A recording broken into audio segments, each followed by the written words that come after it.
So, we're going to talk about tower control again. Will the notes be available? Yes, I will put them up. I've had a couple of people ask me to put them up. I'll include the notes from both streams for this, and I'll just leave them as is. I'm not going to, like, make them easier or harder to understand or anything like that, or more detailed or whatever. So, back to our original three questions. We're going to start from complete scratch. We have no idea how any of this mode works, and we're going to figure out how the mode functions. So, first question, how is the objective controlled? Well, you stand on it. Okay, cool, that's done. Actually, just to go into a bit more detail, as the thunder... That was actually a lot closer, I think. Hopefully it's not too bad. I'm just thinking, do I want to... Yeah, okay. By the way, after I finish doing TC, I'm gonna take a quick break to get some food. Shouldn't be too long. Okay, so how is the objective controlled? Well, you stand on it. Pretty fucking basic. Just to go into a bit more detail, if you stop standing on it, it will still be controlled, like under your team's control for just a moment, but it won't do anything. And then after 5 seconds, it will go neutral. And once it's neutral, actually we haven't got to that point yet. So yeah, after 5 seconds, nobody's standing on it, it becomes neutral. As just an extra little thing, if both teams are standing on it at the same time, it remains under control of the team who stood on it first. However, it's also contested, which means it won't move. And then it sort of goes back and forth. Like, if you jump off and then jump back on, then obviously the team who was still on it retains control of it. Okay, so... that's just a little quirk to the objective. It's not really how the mode works. Like, when the idea of, like, the tower moving forward just a little bit after you get off it, that's actually just, it takes that long for the tower to recognize that nobody's on it. But as soon as it recognizes that nobody's on the tower, because you can, like, jump on the tower, right? You can physically jump up and down on the tower and it still retains control. It's just that you're not actually off the tower until a moment later, and yeah. Okay, so, second question. How does the objective change over time? So, in tower control, the objective moves... Once it's under control, it moves gradually toward the enemy team's goal, along a defined path. Same path every time. Takes the same amount of time every time. Aside from checkpoints, but don't worry about that. And yeah, so this is what the objective does when you control it. Is it just moves toward the enemy base. Of course, we have some checkpoints along the tower path. These aren't quite exact, but you know, the first one's sort of more like over here. But actually, no, I do want that to be accurate. It's more like over here, and then this one's here. So we've got 2 checkpoints. I think it's 2 checkpoints. I actually don't remember if it's 2 or 3. I'm pretty sure it's 2. This is a very short tower path, by the way. I think it's the second shortest in the game behind Walleye. So yeah, moves along the path. There's checkpoints along the way. When the tower reaches a checkpoint, it stops for a set amount of time. Once that set amount of time is elapsed, it continues on to the next checkpoint or to the goal. Once you've cleared the checkpoint, you don't have to clear it a second time. And yeah, these are also the same amount of time every time. Like each individual checkpoint. I think this is 8 points. I think this is 10 or something like that. Actually, that's wrong, but I think this is more like 15 or 12 or 14 or something. It doesn't really matter. I'm going to fudge these numbers just for the sake of explanation and making it a little bit simpler. So, you know, like, this is about 8 points is like 10 points or whatever. And, again, same every time you play it. And then, when the tower goes neutral, it gradually moves back to the center of the map. I think it's slightly faster than normal, but it's more or less the same speed. You may as well just consider it the same speed. Okay, so, again, very basic. If those of you who are coming in a bit late might wonder why I'm just explaining the very, very basics that every fucking C rank, well actually, more like every A rank knows about the mode, it's really important because we can understand how the mode works just by asking these questions and then taking it another step further. So that's how the objective changes over time. I'm also going to say that, it takes about 10 seconds to move from here to here, another 10 seconds to move from here to here, another 10 seconds to move from here to here, which is about accurate because I think this is like a 42, 43 second push. I might be wrong on that. It's around about that number. So, yeah, about 10 seconds between each checkpoint, and then the checkpoints themselves take about 5 seconds each. Give or take. Another small thing. Yes, the timer goes down faster on checkpoints the more players are on the tower. We're not going to worry about that right now, though.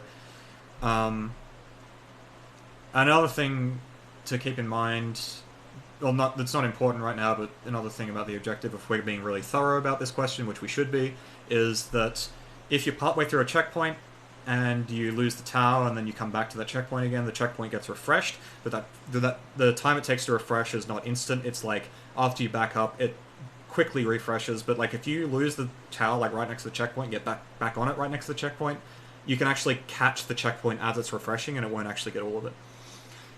So yeah. If you're playing Splatoon, if you come from Splatoon 1 and you're a bit confused by that last explanation, in Splatoon 1 it used to be that you go faster, the tower goes faster the more people are on it, but now it's only the checkpoints that go faster the more people are on it. The actual path itself is the same every time. Okay, and third and final question, how do you win? Sorry, not final, just third question. How do you win the game? Well, you get the tower to the goal, or the team who got the closest to the goal after 5 minutes wins the game. Okay. So, I'm actually going to get rid of these 10-second things here because they're not really important. Okay. So, straight away, I want you guys to focus on the second answer to that question, which is, when it's controlled, it moves along gradually toward the enemy goal, the same speed, the same direction, every single time you play the mode.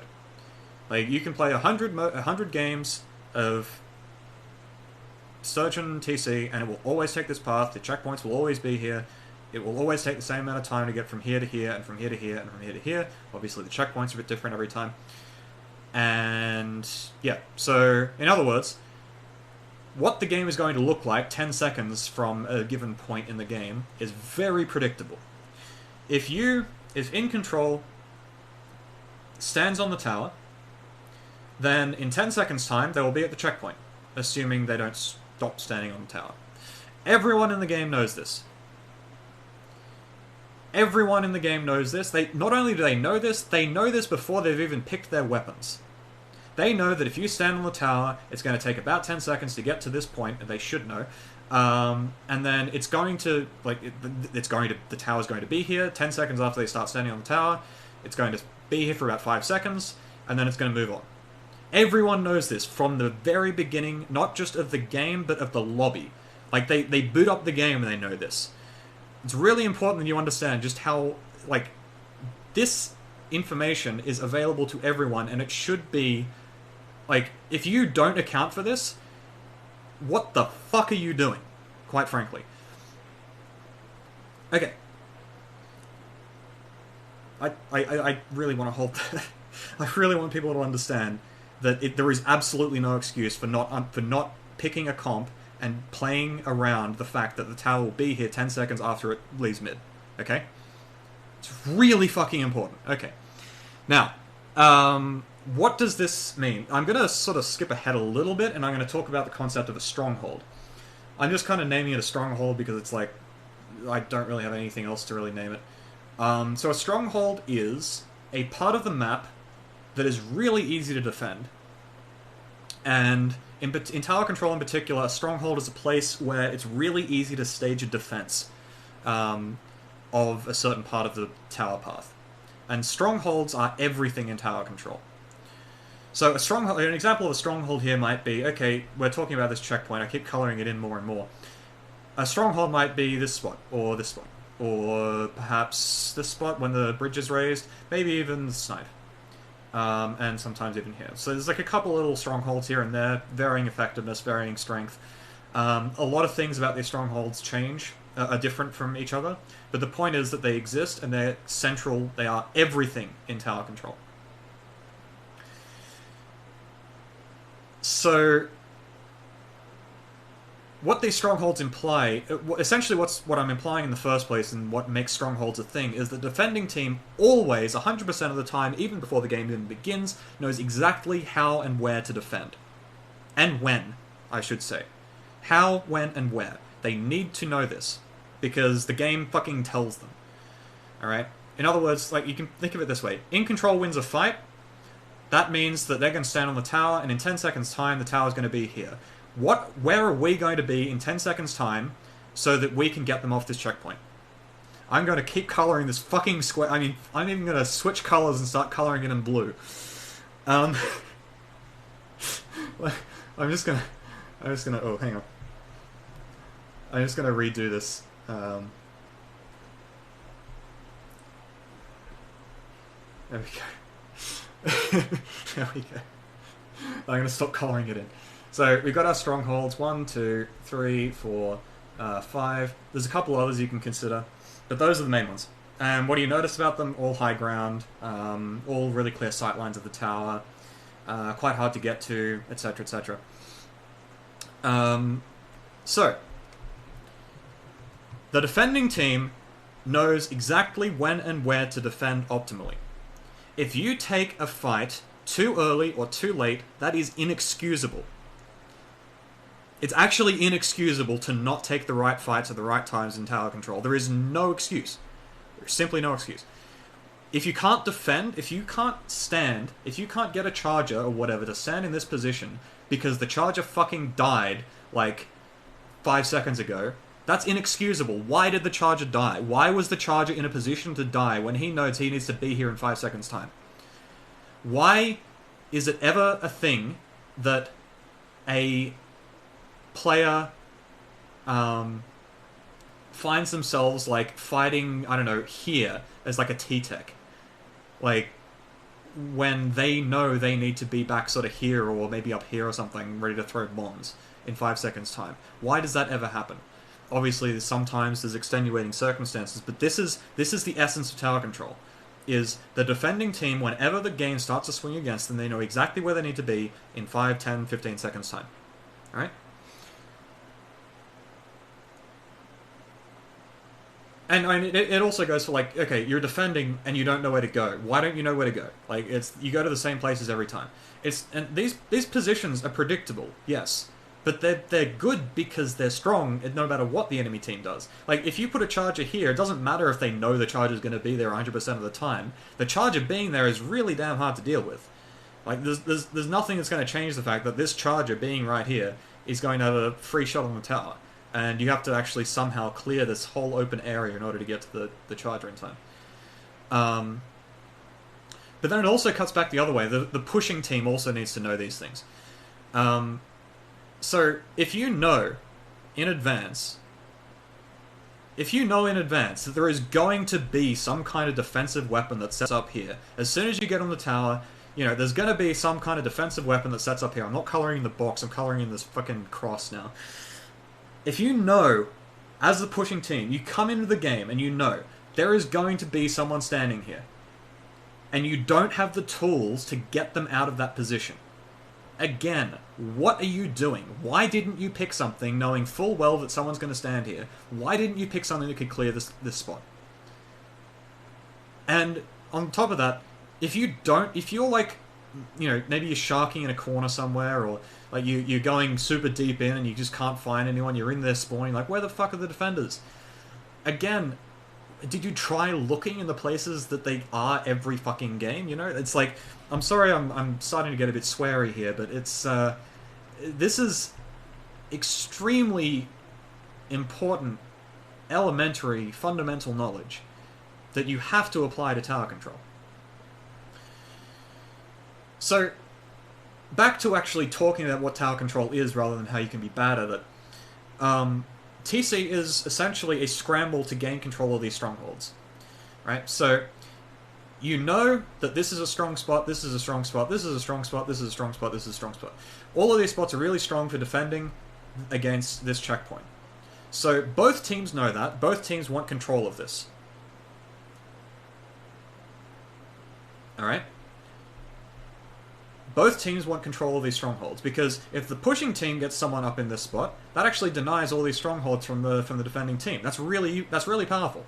Right? If you can somehow engineer a scenario in which the charger can't be here because you've got someone standing there already from your team, then that's really powerful. That's really an incredibly powerful way of pushing the tower, because now, if you put two people in these positions, and you got the Tower Rider, this checkpoint goes from being a slog to being completely free.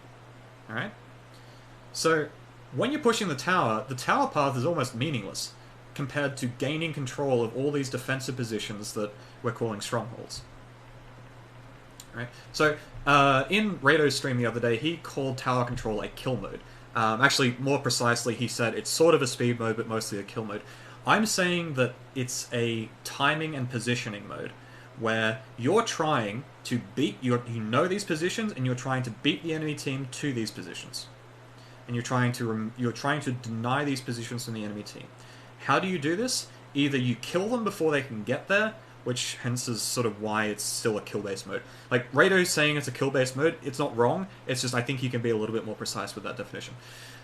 You can either kill them before they get there, which usually requires them to not know what they're doing. So, like, the charger gets caught when the tower's, like, right here. That is like, if the tower... I can't understate this. If the charger, like, gets caught retreating, like the charger gets caught back here or something, when the tower's standing here, like, moving through here, that is extremely bad. Like, the charger cannot be doing this. But if you spot the chargers out of position, you absolutely fucking go for this guy, because then this is, the guy who's usually going to defend here is gone. Right. So yeah. Strongholds.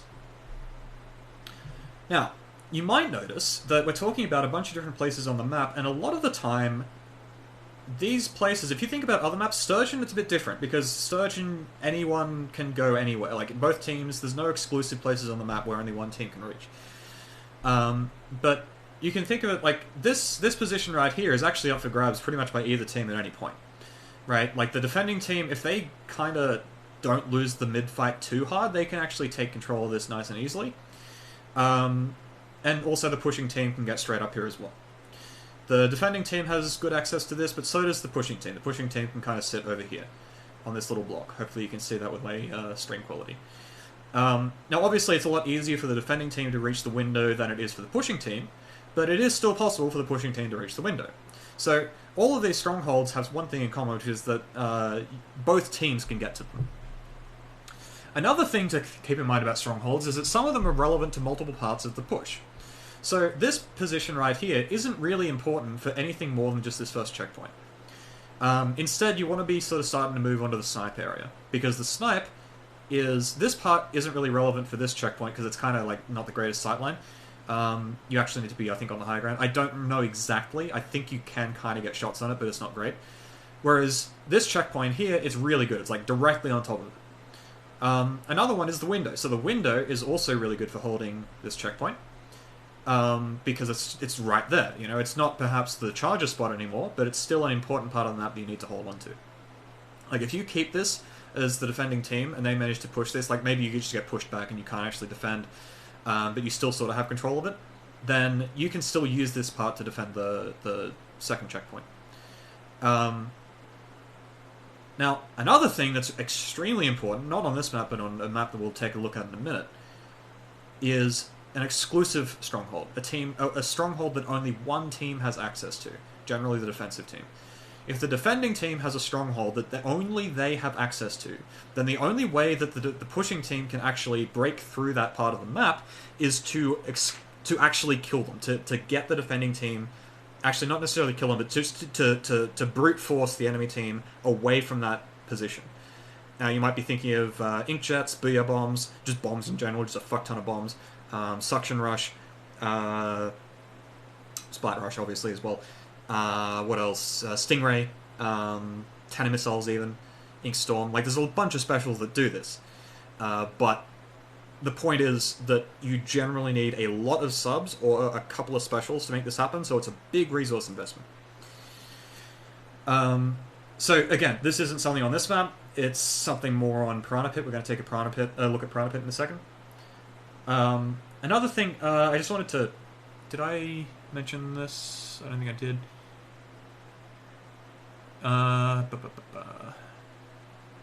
No, never mind. I won't worry about that yet. Where was I? Okay, so... yeah, Urchin, like... If you played Splat 1, like Tetris and Urchin Underpass was like a really good example of that, where just you can't take that position at all as the pushing team, unless you get up there when the tower goes up there. Okay, so the really important thing to understand about strongholds is that if you fight at the wrong time, you forfeit your strongholds. Alright? So, again, kind of like Splat Zones, where we were talking about how, you know, you take the wrong fight and you give up more than just your life, you give up the map control you're exerting. When you take a fight at a bad time in tower control, you forfeit your ability to fight over these strongholds. Right? So, just, again, using this as an example, if you are in mid, and the enemy team gets on the tower, and you are, like, over here with your T-Tech or whatever, and you, like... and you run in and try to get these guys off the tower straight away, and you die. You forfeit this stronghold, this one right here. You also sort of forfeit, like, you kind of forfeit your ability to, as a T-Tech, get up on this strong point right here. Right? Now, this gets really powerful, or really bad for you, rather, when, for example, the Charger forfeits a stronghold. So the Charger stays up here a little bit too long, and doesn't respect the fact that the pushing team takes... I'm going to use the blue for this. Pushing team takes this stronghold, Charger's still standing over here, and doesn't retreat in time, and dies. So, Charger dies. Then that's forfeiting this stronghold, right? And you can start to see why, like, how this knock-on effect starts to affect the checkpoints. Because if you don't have control of the stronghold, it becomes a lot harder to defend this checkpoint. If you can't defend this checkpoint, then you actually need to get into position for your next defense, which would be more like... I didn't actually rehearse this, it'd be more like here, and also here still, kind of here-ish. You can also sort of use here if you've got like an E-leader or some shit, but like generally not. No, that's more of a... like, you might have something there. You can still use this spot if you've got access to it. And you kind of, like, you can see, these positions aren't really that good, are they?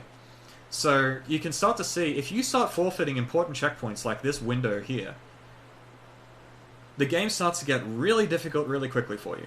Because you've lost your main defensive spot, and then on top of that, the enemy team just blitzes through this checkpoint, and you've already got to get in position for this next defense. And then, if you can't defend this checkpoint because it's not really a stronghold, that's something I meant to say. Not all checkpoints are strongholds. Not all strongholds are checkpoints. Another, again, we're going to be using Pit as an example here. The entire, like, part from about 80 points to 50 points is a stronghold. It's not just the checkpoint. The checkpoint makes it, like, harder to push through that, but if you get the checkpoint, that area is still a stronghold. It's not that the checkpoint is a stronghold in itself. It's just that the checkpoint is usually a really good point to go for a stronghold defense. Right? So, yeah, again, if you get to a point where you have to defend this checkpoint, things get really dicey really quickly because now you have these terrible spots to defend from. Yes, Bob. Quite often it is, though generally you can get people off the tower with, like, bombs and shit. We'll talk about clearing the tower in a minute. So, hopefully everyone's understanding that, because this is sort of why certain maps are snowbally, right? You can imagine straight away. Everyone, I think a lot of experienced competitive players know that this is the hard part or rather this up through about here is the hard part of this map. If you can get through here, you're going to score pretty high. If you can clear this checkpoint, you're probably going to reach the goal. It snowballs very quickly. Why is that? We've just established it. These strongholds for defending this section fucking suck, frankly. And whereas the strongholds for defending this first checkpoint are really good, actually. There's a lot of really good ways of defending this that are nice and safe, and very, and there's a lot of options as well. Another one that I didn't talk about, this isn't a stronghold, but this is just something we're going to talk about in a second when we talk about clearing the tower, is when the tower's still pushing up this way and getting to this checkpoint, this flank is really strong. because, and it's also a reason why taking these strongholds as the pushing team is vitally important, is because this flank is really strong. It actually makes it, well, we'll talk about it in a second when we talk about clearing the tower, but, like, it's not just about strongholds and holding strongholds, it's also about recognizing which paths you can take to get around the tower and to clear the tower, and how the strongholds affect that as well. Like I said, we'll talk about that in a minute, though. I'm going to have to just redo this again. So, whoops. Do I have the right color? Yes. Okay, so again, whoops, this is... Ugh, let's do that again. So we're going to go down here, up here, and into the goal. And we're going to have a checkpoint, and we're going to have a checkpoint. Okay, cool. So, another thing that I've kind of glossed over to this point, but is also vitally important, is the idea of timing. So, I mentioned before that... Oh, I haven't really glossed over it, I kind of did. I was putting a lot of emphasis on it, but just to explain timing a little bit better, we've already established that, yes, it takes about 10 seconds to get from the center of the map to the first checkpoint. You need to, when you're playing this mode, have a really good sense for timing. So timing is a bunch of things. It's not just how long it takes for the tower to get from here to here, but the fact that the tower's timing sort of influences everything else means that a lot of the things you're doing, you have kind of a bit of leeway. Yeah, Samson, like, I'm just calling them strongholds because I had to come up with a fucking name for them to describe them. If you want to call them, like, a sentry point, that's fine, too. As long as whatever you're calling them, your team understands what you're talking about. That's all that matters. So, the minimum time between each fight... So, you're fighting around the checkpoint here, and you're fighting around the checkpoint here. The time between these checkpoints is always at least 10 seconds. Okay? So...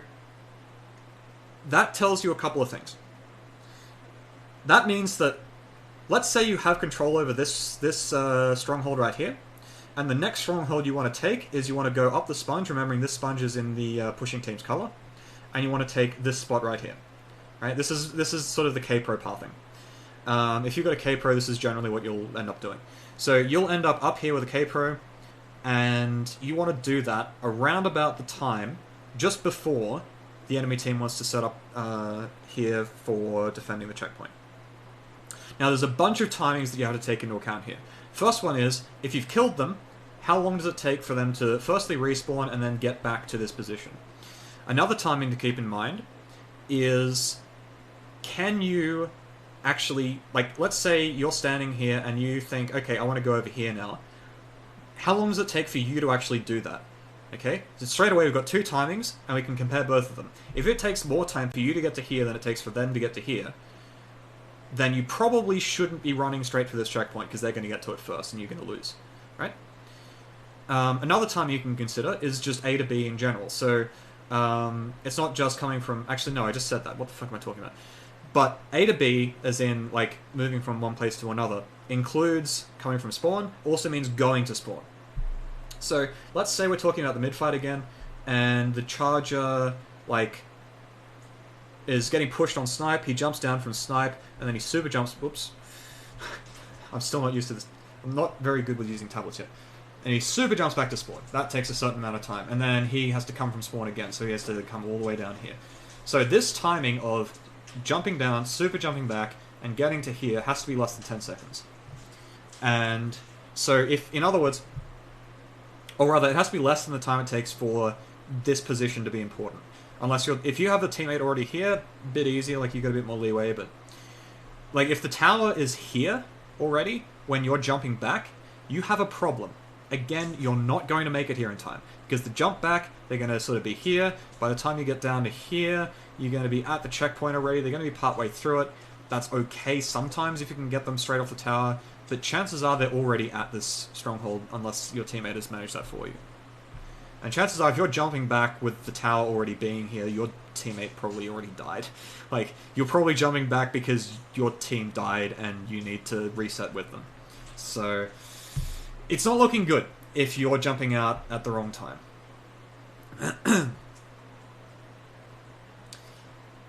So, timing also includes things like specials. You know, the inkjet just was used. It's going to be up again in about 10 seconds. L3 baller timing is about 8 seconds when you're pushing the tower, that kind of thing. You kind of have all these timings just kind of in the back of your mind.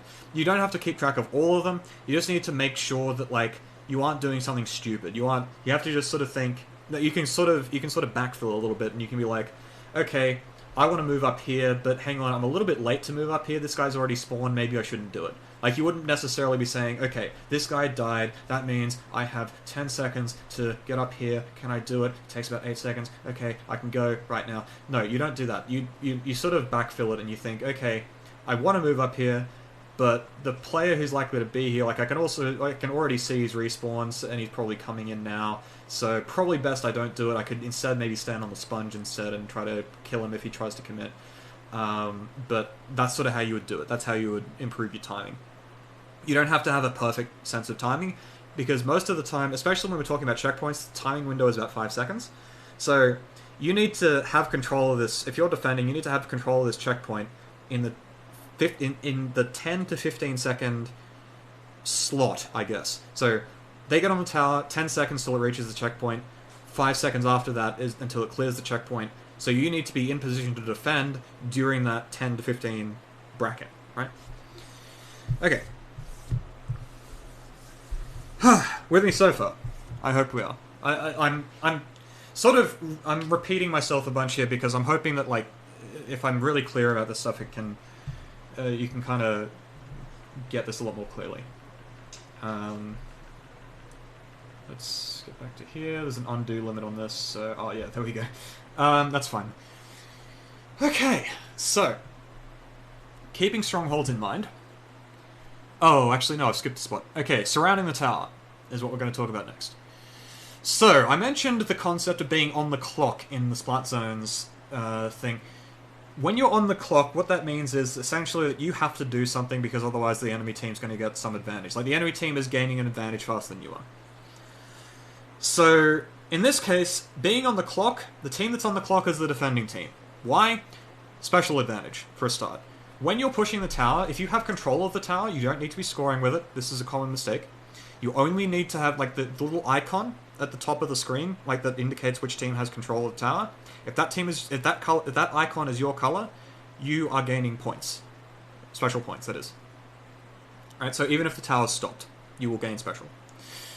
Now, because of that, the pushing team is the one with all the momentum. The defending team is on the clock. Because if they keep stalling this tower, this checkpoint, then the pushing team is going to get specials first, which is even more the case because generally the pushing team is pushing because they want to fight in the first place, which means they have extra specials, or extra time to build specials. So it's doubly important to have a way to actually... The defending team has to actually clear the tower. It's not enough to stall the tower.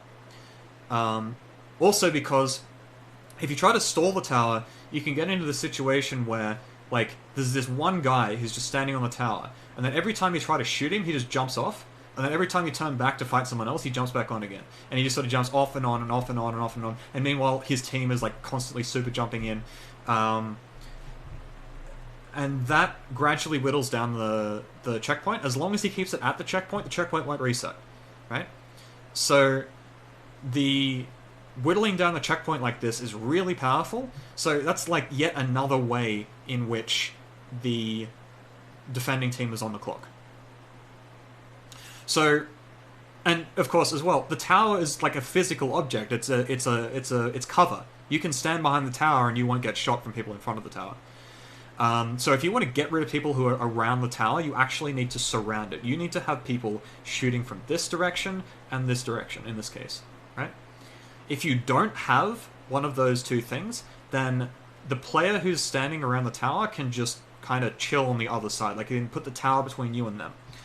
And that, again, that's in their favor, because if they can just touch the tower for even a moment, that's 5 seconds more that they're gaining. I think it's one... I don't know how many special points per second it is, but it's a lot more than Splat 1. So that's an extra bunch of special they're getting. Towers also... The checkpoint's also not being reset, etc, etc. So, again, though, the defending team knows this in advance. Everyone in the game knows that this is how tower fights play out. is the pushing team has the advantage. Everyone has to know this before the game even starts. Because again, it's the same way every time. Every fight at this position is going to be a stall fest where this team is like just constantly picking the guy by having someone at window, and then this team is trying to get someone up onto here without dying, and so on and so on. The fights play out the same every time. So if you go into this not realizing that you have to have a way as the defensive team of breaking this stall, again, you're not really putting a comp together very well. And I think Civilian mentioned why blasters are strong on TC. This is again kind of the same thing. So AoE weapons here, meaning blasters and like splat bombs and whatnot,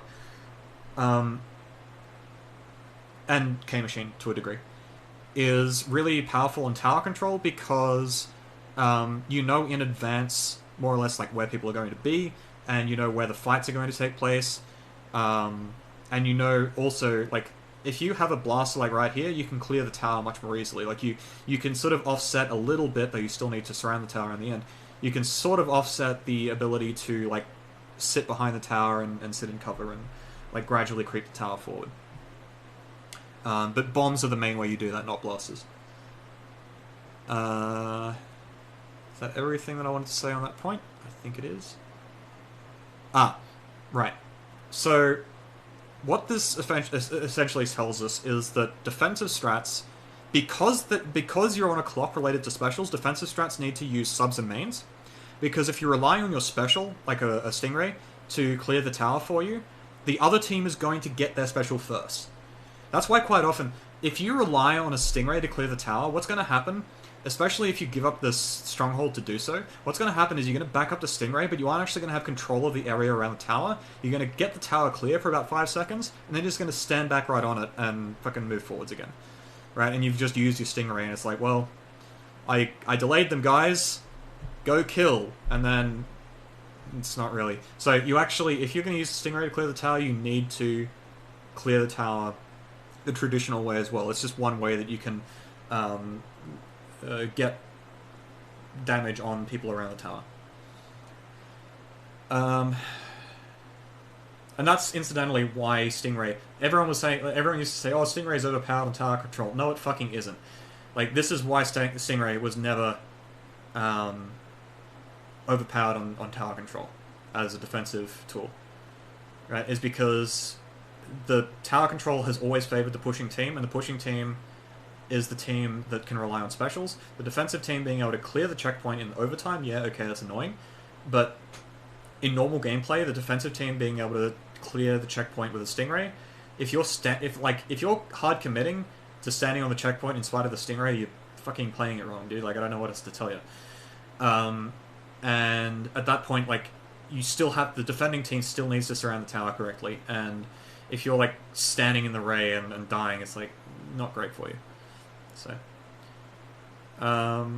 okay, so another thing that we have sort of glossed over at this point is that the pushing team is limited to 3 people who can take separating a team. I'm about to talk about that. The other thing about tower control is that when you're pushing, you have to have someone on the tower. Now, that means that as the pushing team, you generally have access to 3 strongholds to actually like go and stand in, right, or to control. This isn't to say that, like, okay, if you control this stronghold, you're like, this stronghold is not part of the game anymore, right? Because you deny it from the enemy team. So it's not that you have 3 and 3 only strongholds. Like, it's not that you pick them from a menu. It's more like you take a stronghold and it exerts the control that stronghold normally exerts, but you can only have 3 people doing that. The last person's on the tower. Now, quite often what you'll do is you'll have someone sort of near the tower, so you'll try and keep someone in kind of this vicinity. So like this is not really a stronghold, but it's like denying the bit behind here. And you'll have them there so that if the tower rider dies, then... Actually, I'm getting ahead of myself here. When the tower rider dies, someone has to go up their stronghold. And usually the way people deal with this is by having someone sort of near the tower who just gets on when the tower rider dies. And then the person who died jumps back in and it's all fine. So This is fine. Ideally, you should be playing so that the Tower Rider is never in any danger. This isn't always possible, but generally that's the way you want to play it. Instead of pushing, if you're the Tower Rider and the tower isn't safe to push, what you would do is you would freeze it. So you would sort of hop on and off the tower, gain a bit of, like, if you're like an L3, for example, and you're standing on the tower, you would like get off the tower, paint this area, get back on it, get off it, paint this area again, like sort of just throw bombs, whatever. You would just gradually gain control of this area until it's safe to push forward, and then, you know, you go up to the next point where it's hard to push forward, get off the tower, do the same thing again, blah, blah, blah, and then eventually you reach the checkpoint and do that over and over until you reach the goal. And in this way, again, another advantage for the pushing team is that the pushing team has complete control over how fast the game is played. So, if the pushing team wants to slow the game down, they can. If the pushing team wants to make the tower go at max speed, it's not very fast, but they can do that as well. So it's all down to how the Tower Rider wants to push the tower. They can just get off and delay the push a little bit, wait for these guys to get a few more specials so they can just nuke this spot, for example, with a bunch of booyah bombs or whatever. You know, if you get to this point, you can just voluntarily get off the tower, wait for everyone to get specials to nuke this spot, and then get back on the tower when it's nice and when it's clear and you can sort of bathe in the radioactive fallout of however many booyah bombs. So yeah. Now, to the point of pushing, surrounding the tower, there's a couple of things to keep in mind. Which is that another really predictable part of tower control is the fact that because the tower is always in the same place, and because the strongholds are always in the same place, you can generally rely on players looking in the same direction every time. So, if there's a charger here, you can generally expect the charger to be looking in this direction. If there is a player standing up here, you can expect them to be looking at the tower. Like a defensive player, you can expect them to be looking at the tower. If, on the other hand, this person is a pushing player, you can expect them to be looking sort of forwards, trying to find people to jump on. These are not constant, necessarily. Like, I think it's certainly the case that most good players would not be just letting themselves look in one direction over and over again. But generally speaking, even good players will be mostly focusing on this direction and only occasionally looking out sort of over this way. Another thing to keep in mind is that this stronghold, for example, has no sightline no matter what of, say, this area back here, right? Because there's a thing in the way, there's snipers in the way. So if you're standing here, you can't see what's happening next to the drawbridge. Nobody can, actually, on the defensive team. This is completely unknown to everyone on the defensive team. So, with that in mind, the defensive team needs to be aware of this and needs to be checking this with the map and potentially trying to flank this way just to get some more information on it. So it's not just that you would have people exclusively go to strongholds, but you might also have someone go over here just to see what's going on over here and whether someone's trying to go for a sneaky flank in through here. And if so, you can punish them.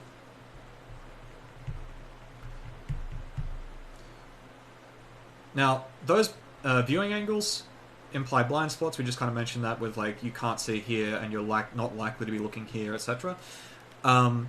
Another thing with blind spots is that if you force someone to look away from the place they want to be looking, then that alleviates that removes their use of that stronghold as well. So if you get the charger to exclusively look in this direction and stop looking at the tower, then the Tower Rider can just stand on the tower for free. And then the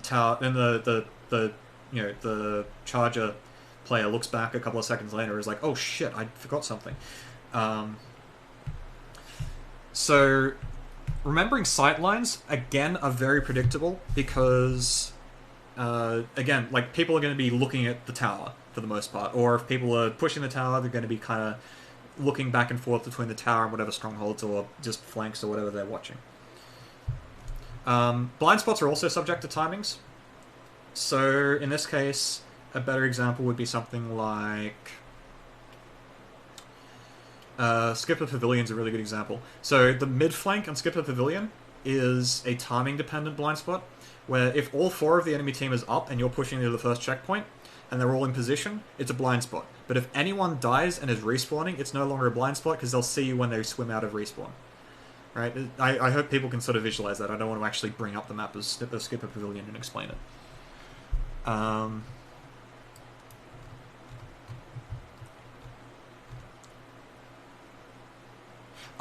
Another small thing, just to finish up on TC.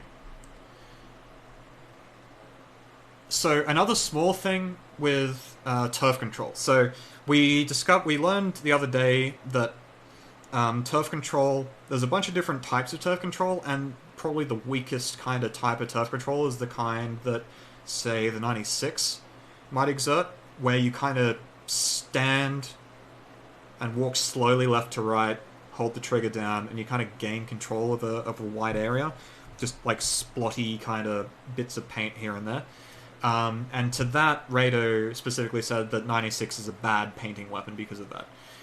And this is where that kind of turf output is actually useful in this mode, or a lot more powerful in this mode. It's still really good to have the sort of faster burst turf options, but in TC it's fine to have turf in the style of 96 scale or whatever, because, again, all these fights are planned out. Right, you're taking control. You can sort of factor that into your timings. Like, I'm gonna get to, like, I'm pushing. I'm gonna get to this spot nice and early, and I'm just gonna start painting this area, right? Like, you just hold the trigger down at this point. The tower's not at the checkpoint yet, but like, you're safe here. You can just paint this area, right?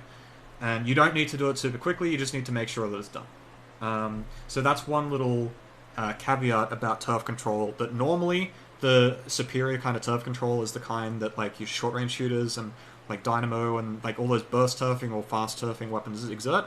But specifically for tower control, it's fine to have a bunch of, like, mid-range turf control.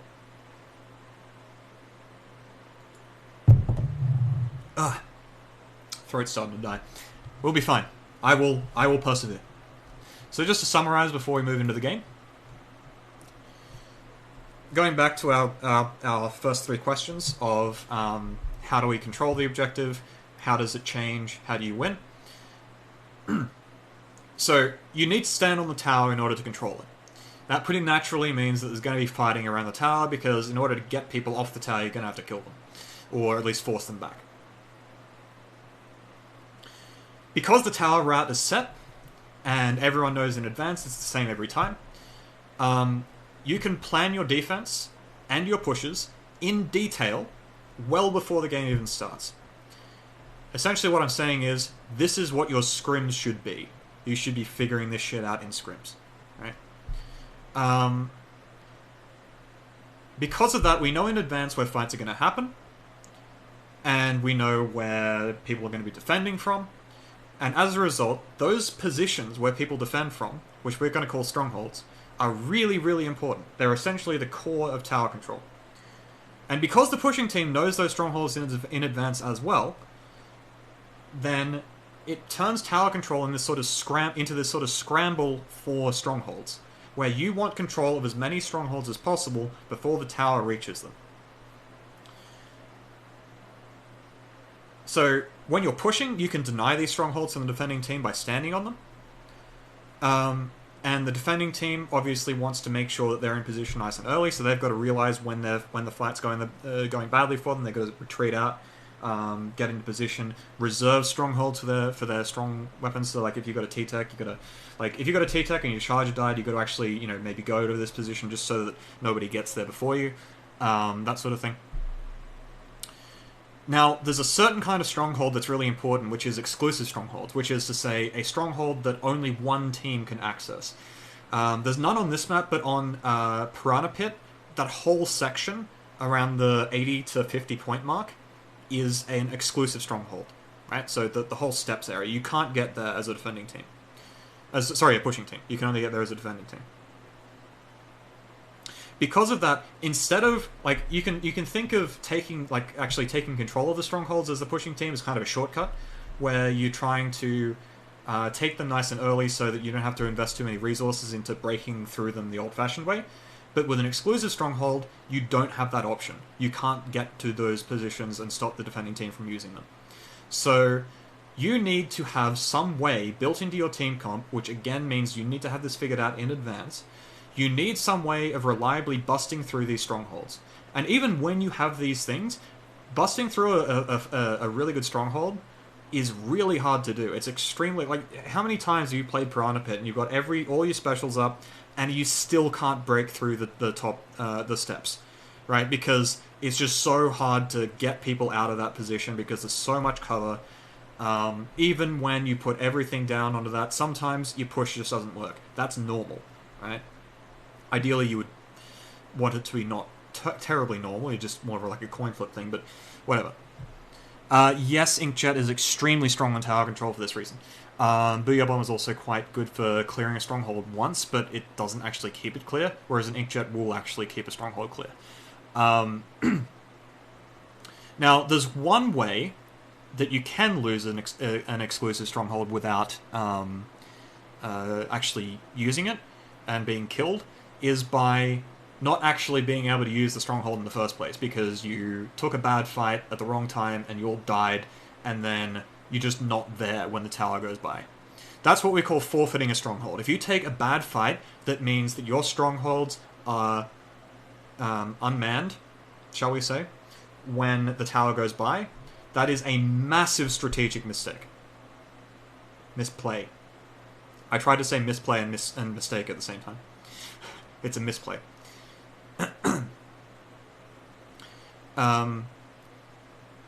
So, if you take a fight without recognizing that you need to defend before that fight would let you respawn, then that's a big problem. You need to not do that, essentially. So your timing, your ability to time a fight, understand, okay, the game is going to be like this in X amount of seconds, is vital.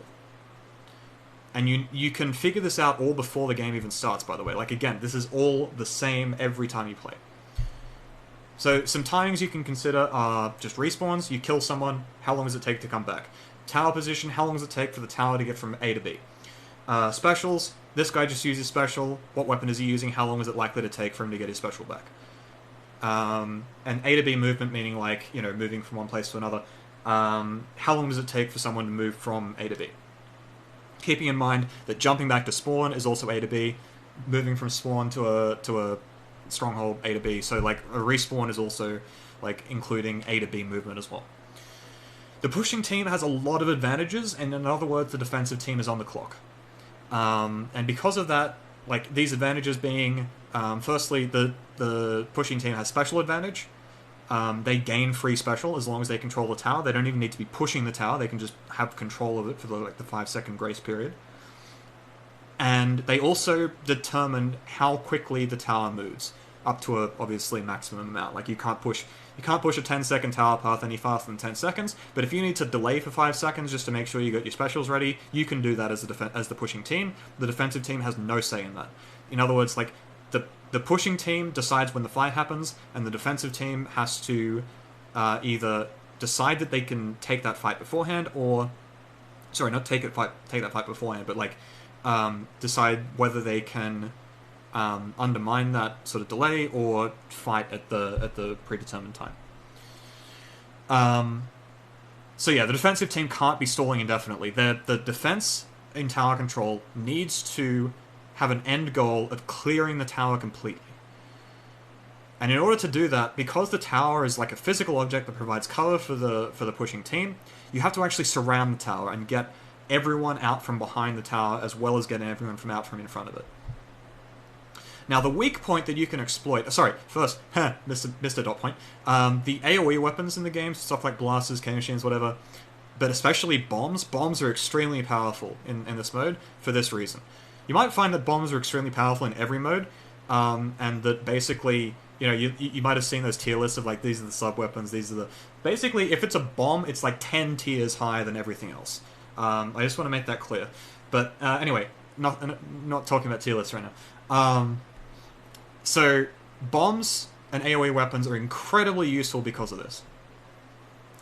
And you can really easily clear like covered areas. Like you can, for example, if you have a blaster, you can like clear this little area here really easily. You can sort of clear this, you can clear this. Like, you can clear areas, you can throw bombs at those areas without committing forwards and getting yourself sharked.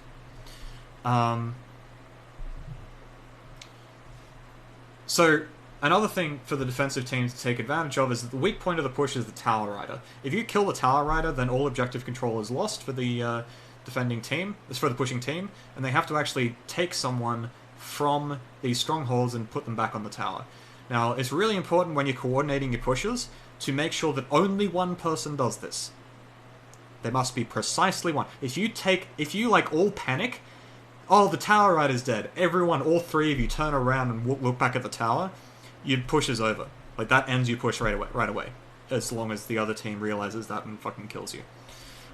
Which generally they will, because generally if they kill the Tower Rider, they're going to start moving in. So, yeah, if you catch your team, like, all turning around and getting back on the tower all at once, you have to actually coordinate that, and you have to actually say, okay, I'll get the tower, don't anyone else, panic, and then the Tower Rider jumps back in, and you're all good. So, yeah, essentially, though, there's two ways of handling that. The first is to just, have that rotation under control, but the better way of handling it is to make sure that the tower is extremely safe before you start pushing it. You don't really, like, these strongholds are strong partly because, like, if you just stand there, you're very safe. You're in very good position to just hold these spots for quite a long time. And you have to do that anyway because the tower takes a long time to push anyway. So it's quite often fine to just stall the tower, wait until you got better control, and then push it forward only once you've cleared all the cleared the area. So another thing about with the fact that these fights are already predictable is that you also know in advance where people are likely to be looking and the kinds of blind spots that you can exploit. So a good example is this one right here. The main defensive positions for the first checkpoint have no way of actually seeing this spot back here because there's just stuff in the way. Like, you can't see this because the sniper's in the way. Okay? So the way that the defensive team needs to handle this is to use map watching. Like, you actually need to, when you're checking the map, this is one of the places you should look. Just see if there's anyone there. And the other thing is to for the pushing team is to know, okay, we can actually move through here freely. Like, if we want to move someone in through here, then this part of the push, like this part of that movement, is completely free. Nobody can actually see them doing that. Right?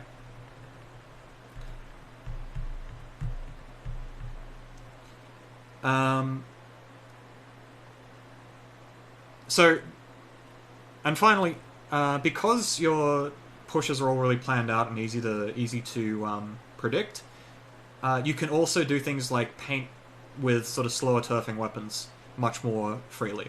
So, like, you can get a 96 in position nice and early and paint out this area. Normally 96 isn't a very good turfer because it just takes so long to paint anything, but in this case it's fine because it taking long to paint doesn't really matter a whole lot. You can still gain control of this area nice and easily. K-Pro is still a shit turfer, but like 96 having decent turf but not in the right way is fine.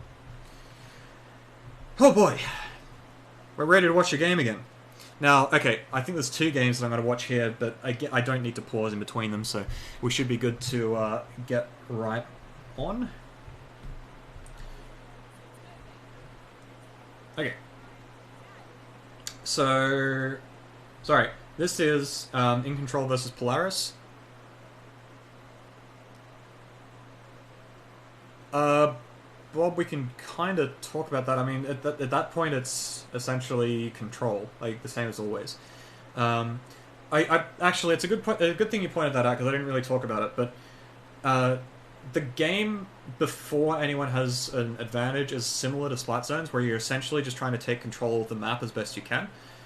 So in general, that's how the modes all work. Even Rainmaker to a degree, even though in Rainmaker there's a big fucking shortcut to taking control of the map, and that is just popping the Rainmaker.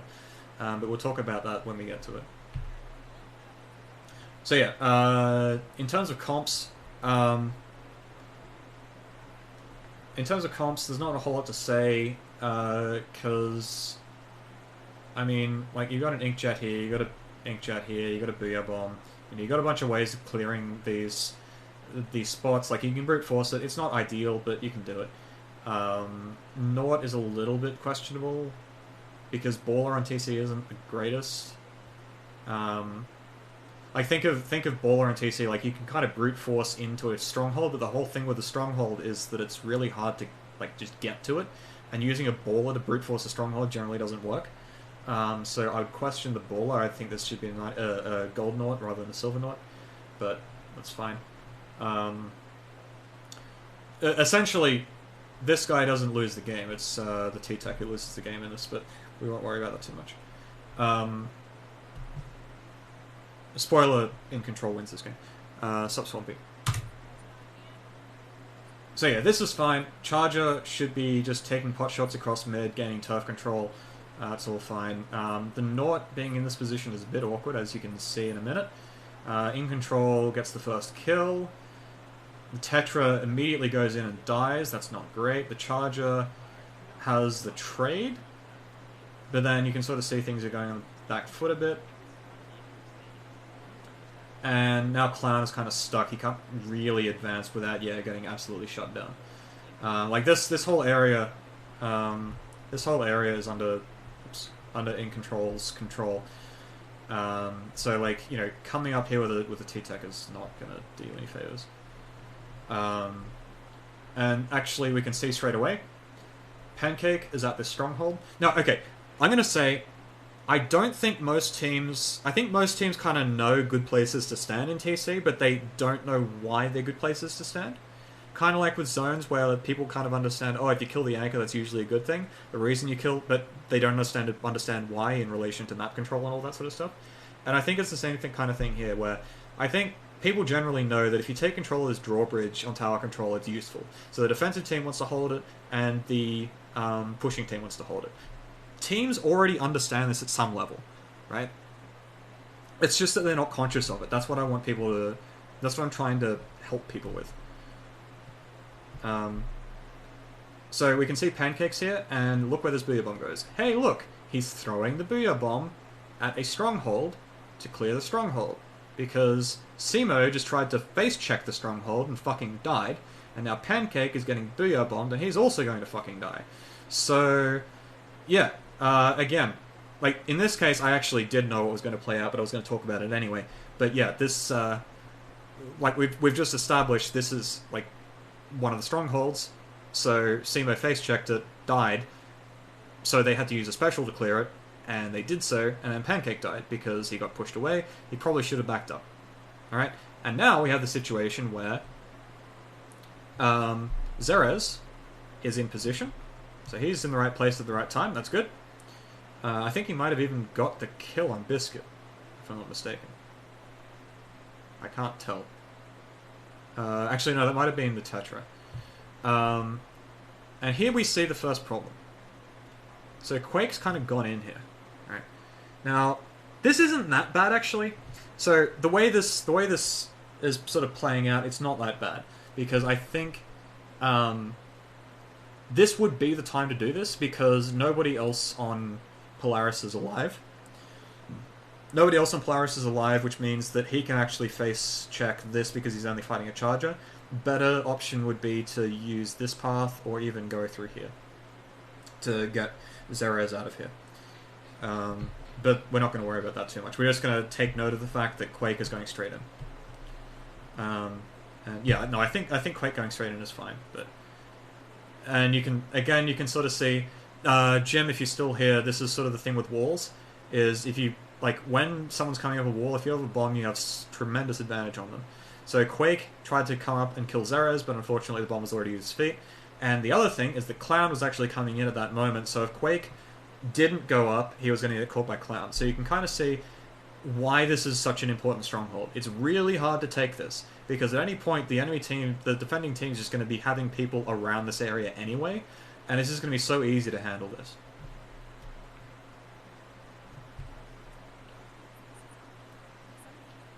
Oh, that's like a 15-point checkpoint or something. Okay. Aha! Dash is using... Okay, so Dash is now using this stronghold, but unfortunately he's getting Stingrayed. But still, good work clearing that. Unfortunately, Orion is already on the tower. this is the problem with the sort of normal day 2 VODs, is that most of them don't have the overhead perspective, so you can't actually see when Orion goes in. But we can go back. So Dash is over here. Where the fuck does he come from? So Orion should be going in. So Orion's going in. Where's he going? Oh, he's just going straight up, dude. What the fuck? So Dash actually jumps over him.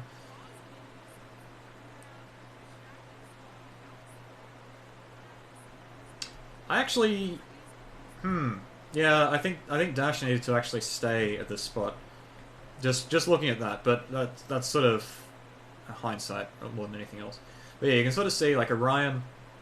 At this point, there's no control over like this area right now, right? So remember, the timing is an important thing here. So Dash getting up to here is fine, but it's perhaps not the right time to do it, because there's nobody who's really going to threaten the tower at this point, because I think the Charger... Did the Charger die? Oh, I'm losing track of the game a bit here. Anyway. This game's kind of weird. It's hard to keep track of this game on the spectator perspective because it keeps switching to... yeah, anyway.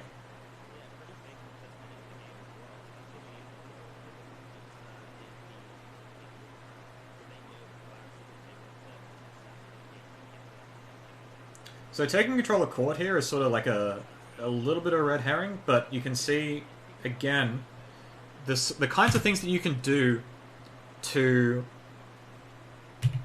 prevent the other team from using a stronghold. So Orion here catches the Charger retreating. And I would say, so 94, the Charger should honestly already be in position, but it's fine. The Charger's getting into position around about now, but the problem is that the Tetra's gone in. So this is another one of those, this is a combination of, I keep using the arrow keys, I can just use this. Hello.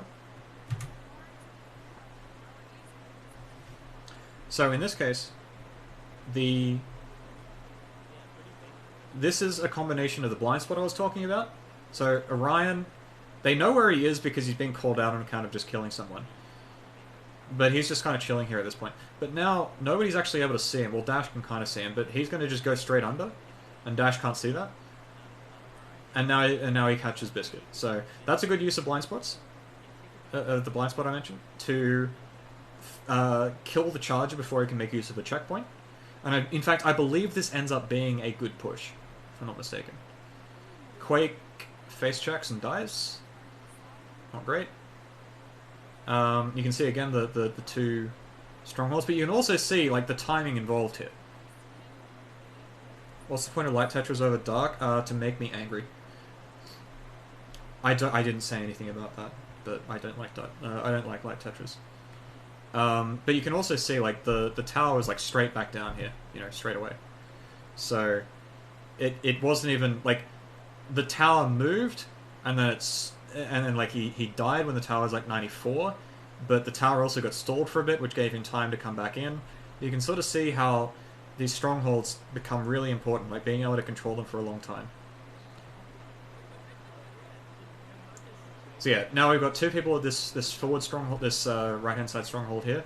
Quake is fighting Clown, but getting it taken out, because like this court area is really bad to fight in, because like it's sort of an even playing field.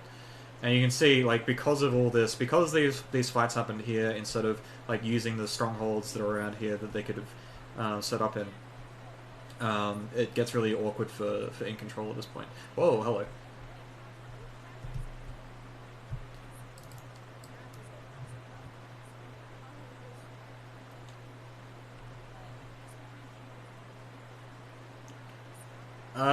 Yeah, there might just be a splashdown bad thing, but you use Dark Tetras because having an auto bomb is much more important than having a sprinkler.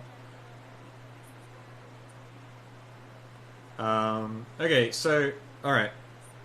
I actually don't think I mentioned anything about this, but that's fine, because I'm not mentioning everything. So, remember we're talking about blind spots. This over here is still a blind spot for the pushing team. And you can see Orion just comes straight in. In control, Simo should have been able to see that, but he kind of didn't. And that's why that flank is really important, is because you get in on the tower really easily, and then that sort of undermines everything that the green team's, that In Control's been working for. I didn't actually talk that much about like undermining the strongholds or anything like that. That's something it's just too much shit to talk about, frankly.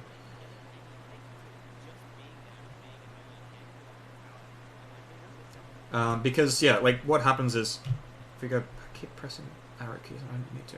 So what happens here? This is a really good view actually. What happens here is like these guys all looking forwards, looking forwards, looking forwards, looking forwards. Orion just comes in behind them when they're not looking. Like he knows, he might not know, but he's going in, and the reason this works so well is because nobody is looking this way, because everyone's looking at like the strongholds. And again, this is the predictable viewpoint, words. Holy shit, tongue tied. Predictable viewing angle from each of these players. Orion just kind of slips in behind through a blind spot where these guys, a lot of these guys can't see this no matter what. Only Simo can see this, and Simo doesn't see it. Like he's not focusing on it. He can see it in the corner of his screen, but he doesn't see it. He doesn't actually see it. Biscuit can maybe see it, but even then, Biscuit can only actually see up to that here. This is all obscured. So this is, again, these guys need to be aware of the blind spot. Right? Biscuit needs to be aware of the blind spot at this point and actually shoot this guy. And be ready to shoot this guy and actually be checking this. Because what's he actually gaining by looking forwards, right? He's already got 3 people looking this way. He needs to look this way. And sort of get rid of that blind spot. Yes, yeah, Riv. It's good for defense because you can get, like, you have more leeway. And it's good for pushing because you can, like, go in. Actually, it's less... It's good for pushing because if you, like, go in, you can kind of be... If you go in and don't get a kill on the way in, you can kind of be a bit more aggressive taking the next spot. And then, like, you can jump in. Like, you can be the one who stands on the tower, for example. There's all sorts of things you can do with quick respawn. It depends based on just how likely it is that quick respawn is going to be active and all that sort of stuff.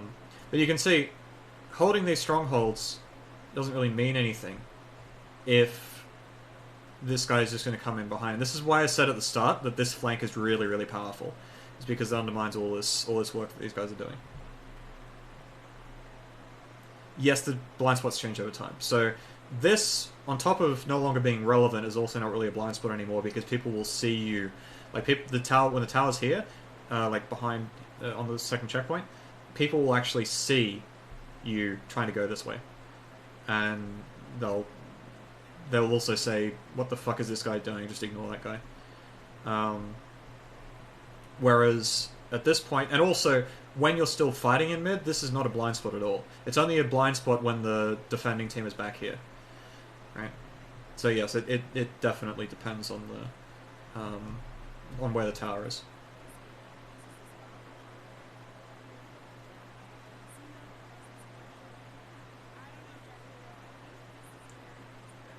Here, like I said, it has a much better sub in general.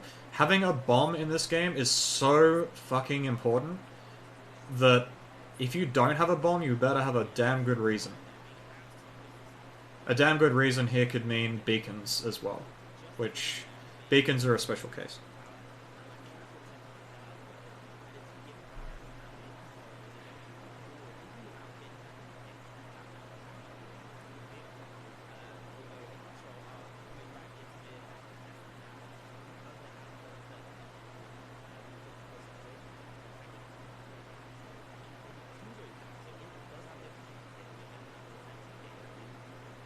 Again,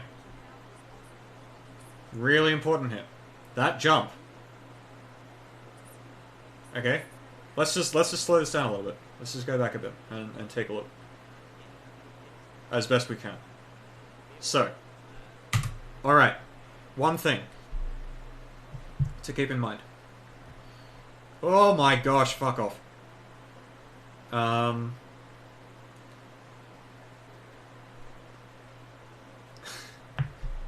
I keep pressing the wrong button. This checkpoint's no longer here, so that adjusts the timing. Toxic Mist is bad. Don't use it. Fuck that. Fuck that sub. Like seriously, like if you're gonna you know do a tier list,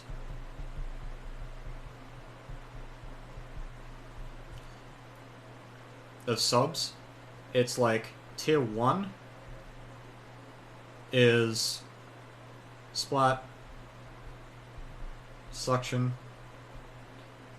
Auto, is there any other one? 2, Burst, Fizz, Torp.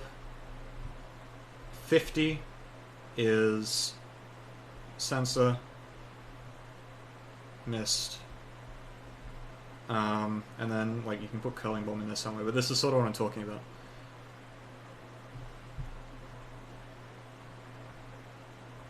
Like there is no tier 3 through 40. It's just this is how bad these subs are. All right, like that's the difference between these subs. Actually, I would put this as more like this isn't 2. This is more like 7.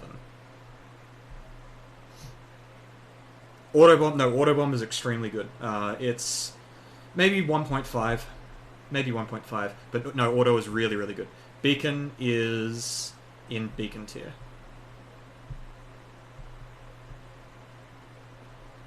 Because beacons are kind of their own thing, where you want as many of these as possible, whereas beacons you only want one user, and only if you're like specifically using it. It's a very situational thing, but it's really powerful most of the time, but it's also a bit situational. And you can put like 25 as Sprinkler. Yeah. I'm exaggerating a little bit, and I've obviously skipped a couple of subs, but like that's effectively how the game plays out. Is the bombs are so crucial to the way Subpixel, Pixel Monster, different Pixel. Bombs are so crucial to pretty much every element of the game that essentially, no matter what you get from other ones, from other subs, it's just so much better to have a bomb most of the time. What auto bombs do, the reason they're really good, is because you can throw, like, let's say you want to clear an area, similar to a point sensor, except it's better. You throw an auto bomb at, like, this spot right here, it clears this entire area. You know whether someone's here. And that is so fucking important. Like, holy shit. If you're playing Tetra and you're like, oh, I don't want to have a splashdown, and you're giving up an auto bomb and the ability to just like put an auto bomb in an area and just it scans all of this for you, like come on, dude, get it together. L3 Vanilla has a curling bomb, and fuck curling bombs.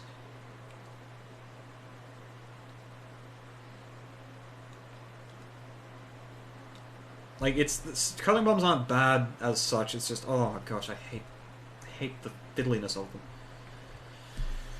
Anyway, where was I going with this? Yeah, so you've got this is a case of taking a fight when you probably shouldn't be. It feels like an even fight, but you're kind of gonna regret this one. So, alright.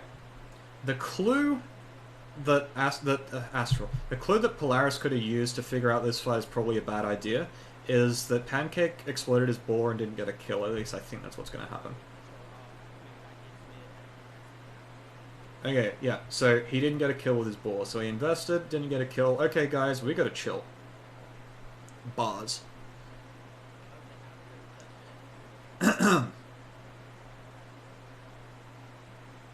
So, Simo gets this kill because he takes a fight that he should always take, which is there is a guy behind some cover, and he doesn't have indirect fire, and I do, so I'm just going to fucking kill him. Actually, Dash got in behind him as well, so he was extra dead, and then the Tetras are down bottom for some reason. Now, okay, so here's the fatal mistake. It's not really a fatal mistake. It's just a problem. Whoa, hello. Okay, so jump timing. Yes, Skidder. Correct. Jump timing. So he's just jumped out with the tower at around about, what's that? 90. Let's just call it 90. He's not going to be in position to defend until the tower's around about here, so the tower's going to sort of get around the corner at about here. He's going to be coming in. But the problem is that nobody's holding this position for him, because they just lost this fight. Remember, there was a fight over here, right? There was a fight over there, and they just lost it. And that's why this guy's jumping out. Remember how I said that usually when you're jumping out, it's because you've just lost a fight and you've got to, and you're sort of like your last-ditch effort to retreat, and how that affects the fact that there's probably not going to be someone waiting here to keep the stronghold warm for you. That's what I'm talking about. He jumps out after the fight's already over. It's long since over. He should have jumped out about 5-10 seconds ago. Actually, maybe not that long. I don't think the fight was still going at that point. But now Simo is already in position. Quake now can just get into the stronghold for free. Orion's dead. Dash is dead, but that's fine. Right? Remember, with trades, something to remember with trades. The winner of a trade is the team who has turf. Yeah, holy hell, words. I need a bit of food in a minute. Remember with trades, the winner of the trade is the team who has map control in that area after the trade is all said and done. Orion trades with Dash. This is a really good trade for in control. Orion trading here is basically, oh shit. That's what I would be saying if I were Orion in this situation. I would be saying, oh shit, I fucked up. I died and I really can't afford to do that right now. Because Biscuit still controls this area just fine. They've got Simo up ahead, they've got Quake up ahead, which means the only way that there's ever going to be someone coming in on Biscuit at this point is if there's a flank. But remember, both of these guys are dead and Pancake has just respawned, I'm pretty sure. So nobody can actually flank at this stage, which means Biscuit, again, like we said, we want the tower to be completely safe. And what do you know? It's completely safe. So now Quake gets free access to this stronghold. They forfeited this stronghold with the fight they took before. Now he's using his Booyah Bomb to just sort of nuke these guys away from the next stronghold back, which is a really bad stronghold anyway, but like, fuck it, you're not getting even that. Simo's moving up. There you go. He's taking another stronghold away from them. Booyah Bomb probably should have been redirected over here as soon as he saw that they were all moving, but that's fine. So Clown's coming in, and he's trying to make something happen, but he's already been forced away. And there you go. Lead's lost. And the Ray doesn't mean anything, really. It could have, like, it may have made it easier to defend, but at that point the Ray is already, like, you already lost. Now, we can take a look at this and say, okay, well, what did In Control do that made them lose this? And basically I would say Dash died to a... Like, Dash dying to that bomb is the only reason this wasn't a knockout, I think. Because you see, the kill... Yeah, Dash dying means Quake dies, means Simo is left by himself, he gets surrounded, I think he fights Clown and trades. That trade goes from good to bad, because instead of having two people there to cover, instead there's zero, because one of them died to a bomb, unfortunately, and the other one died to the resulting death explosion, painting his feet, and then that leaves Biscuit on the tower by himself. So, essentially, we can actually look at this push. If I were in a scrim, and I were in control in this scrim, I would look at this setup, and I would look at how it played out, and I would say, you know what? We played that about as well as we could, and 9 times out of 10 we get a knockout in this situation.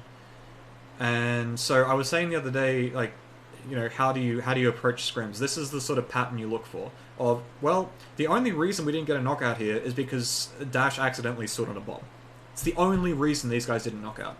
And maybe you could say that Quake should have put his Booyah Bomb over here, but that's nitpicking. That really is nitpicking. Yeah, so like, yeah, you can see, like, this bomb, it's sort of like, it's one of those weird bombs where it's like, holy fuck, it just went super far and just slid into his feet and he died. And then I think, yeah, everything would have been completely fine there, I think. If Dash hadn't died, and they would have got the knockout, because now it's just the Charger and the Tetra. Tetra probably would have died, and Charger would have been left alone with no, like, Ray gone, nothing to defend with. Game over, right? So, I said before that if I'm going to put... I want to kind of retract what I said about, like, blaming Clown for the loss, because In Control won this game. as we'll see in a little bit when we talk about the finals, there's a difference between losing a game and winning a game. Oh, sorry, one team losing a game and the other team winning the game.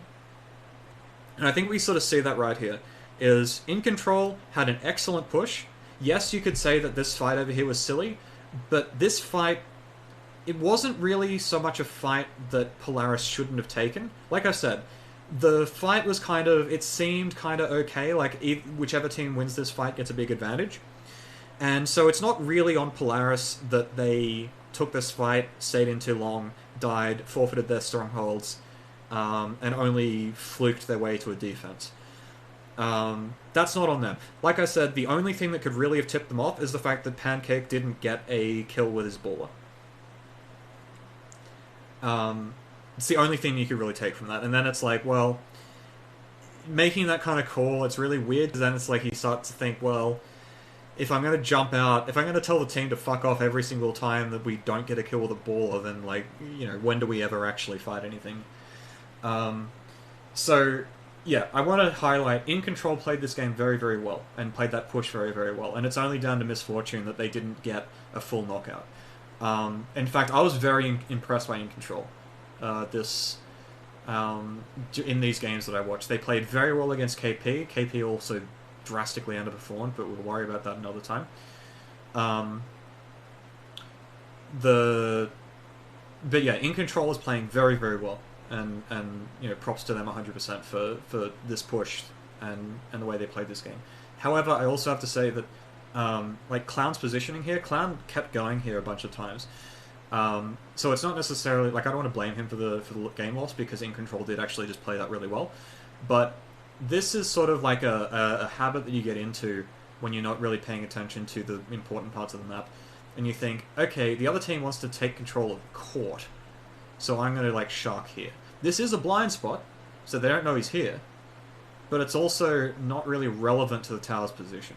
What he's trying to do is he's trying to sort of get the jump on this kind of flank up here. And yeah, you can get in behind and get in on these guys, but this is a really long way to go. And the only way that you actually make it in is if the entire enemy team just focuses and tunnels on the tower too hard. So I think it actually sort of works, and you could see that when the push they did get, it actually did work. But it was more because In Control was committing to a fight that they didn't really need to commit to, because they sort of, I assume they would have been thinking, oh, we need court control. Rather than because this is a particularly good play. Like, it's punishing it's using a bad play, and the other team's also doing a bad play, and your bad play happens to counter their bad play, if that makes sense. So, in other words, you should be looking at that and thinking, well, we can do that when they fuck up, but if they're not fucking up, then we shouldn't go for it. And him going here and preparing this is sort of like, he's going here intentionally. Like, he's not doing this as, like, a response to their mistake. He's going here because this is his plan. Whereas what he should be doing is he should be going up here somewhere, or here. He effectively has the same options from here rather than here. It's just that he gets more from this spot as well. On top of also not being vulnerable to this flank. He can spot this flank, and if he wants to take the fight, he can. Otherwise, he can just let Pancake deal with it.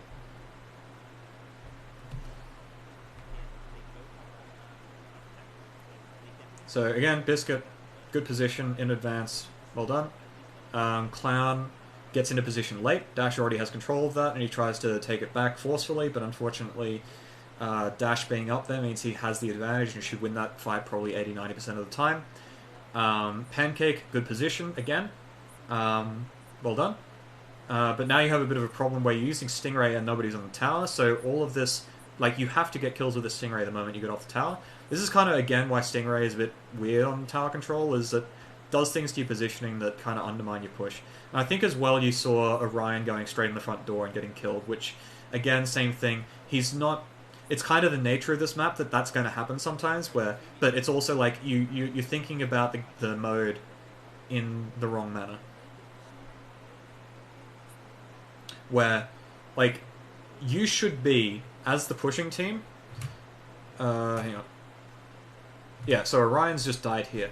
So Orion dying here indicates that he's just obviously gone in straight through the front door. What he should have been doing is instead using this route, or going up here and then hopping over to here and then going in that way, or using this to sort of spot for targets and then using and ducking out and around. Like, he should be securing the stronghold and then going in.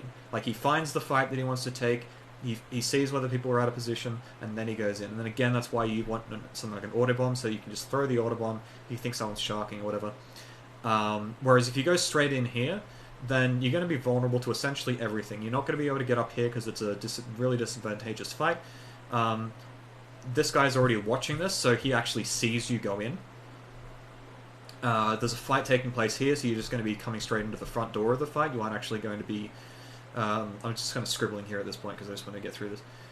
He's kind of just going straight into the front of the fight, and it's not... Like, this is sort of where you can... Again, I'm not blaming these guys for fucking this up, because this is sort of like, oh shit, there's 20 seconds left, we gotta push, and then you kind of lose your ability to focus on what really matters at this point.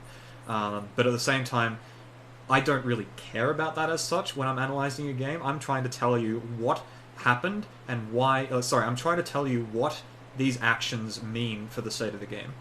In fact, I would say straight up that if Polaris were to win this, just because In Control acts... Like, this 30 should be a 0. This should have been a knockout.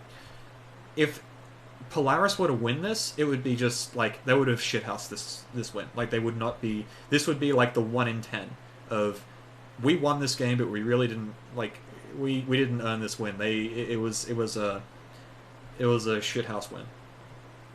Oops, I keep pressing undo after I cleared.